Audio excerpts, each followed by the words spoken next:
Hey guys, it's Tyreek Wynn on your home for Black News First, the Black Information Network. We are broadcasting with an NFL legend. We got the Warrick Dunn on live with us right now. How are you, man? How's things going? All is well, bro. I'm just hustling, man. I'm just hustling. Every day I'm hustling. I'm trying to do it, I'm just I stay busy, so it's all good.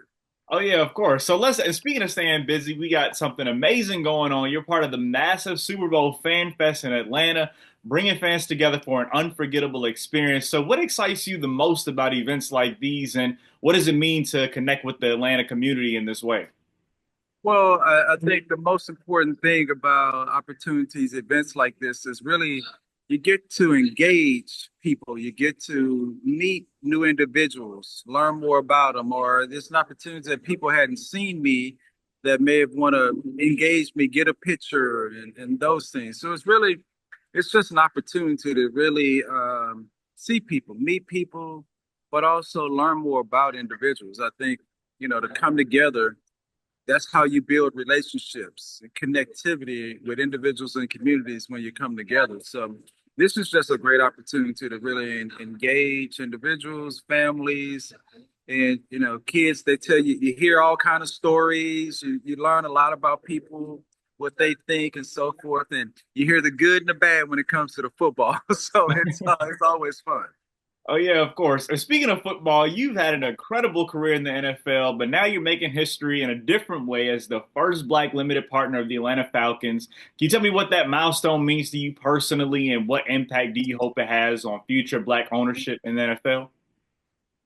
Well, I've been a partner since '09, and I'm thankful for that.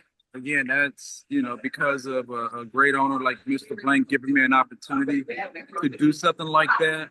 I, to be an example for other individuals, they have to also learn and understand the journey to get there. I really focus more on not living for today, but for the next 20, 30 years of your life. And you got to plan and sacrifice some things. And we have to teach each other those little things, how we can continue moving forward and being the best that we can be and put ourselves in position to be able to invest in the team and become part of the ownership group. So that's a journey that you can't just think about today.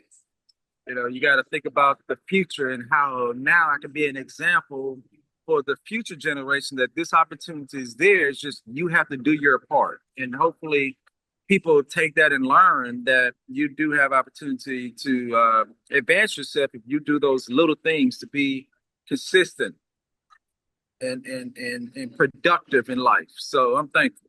And then before we close it out, I want to talk about your charity work, right? So you have your amazing charity, Warrick Dunn Charities. You've helped so many families achieve home ownership. Can you tell me what inspired you to focus on this cause? And can you share a story of a family that you really touched through your work?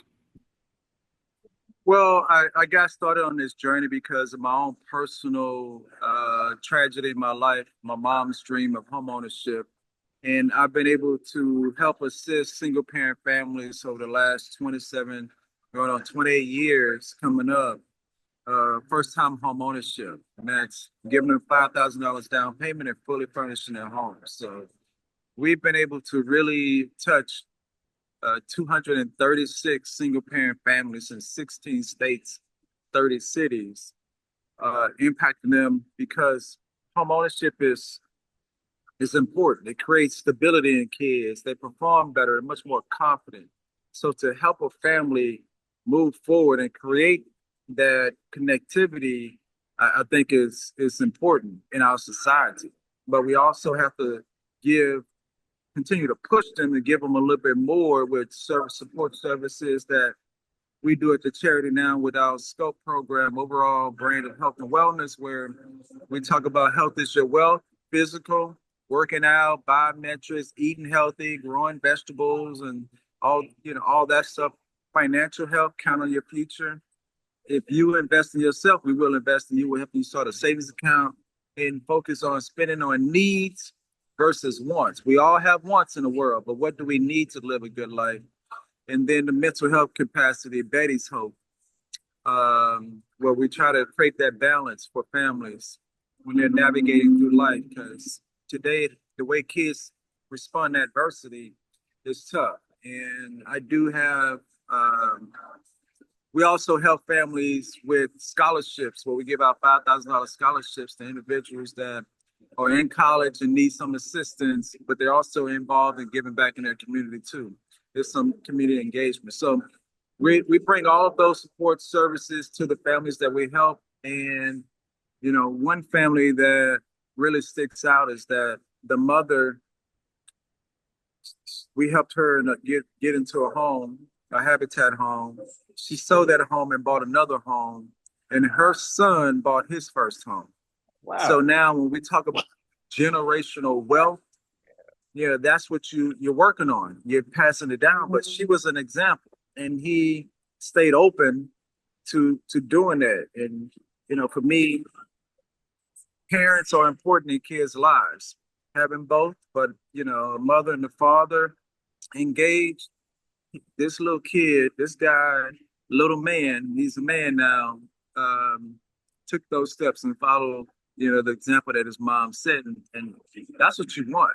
And now we're thinking about the next generation and next generation, because when you think about it, home ownership, most people think that, you build generations off because I own a home. No, it takes generations to actually build that wealth, the equity, and you don't realize that equity into the home until you sell it. So the reality of it is you sit on it, you keep it in the family, and once you sell it, then you realize that equity that the family the, the family has. But you're impacting that generation that you're a part of in securing, having something stable. But you got to think about the future, because anything can happen in life where we need some assistance, and we got to continue to rely on each other. So I can go on and on and on about it. I don't want to do that, but it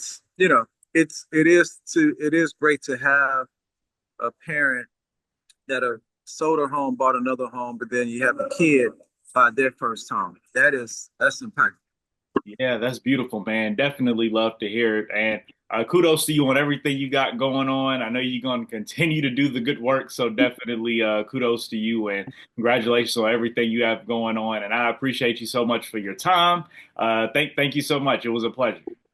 No, I appreciate it, man. I'm gonna keep going. They call me the road runner. I'm gonna kill beep beep. I'm gonna keep going. I appreciate that Oh, though. yeah, of course. Well, thank you so much, Mr. Warrick Dunn. Like I said, best of luck to you and all the future things that you will have going on. And guys, thank you so much for tuning in. It is your home for Black News First, the Black Information Network. Catch you guys next time. I'm Tyreek Wayne.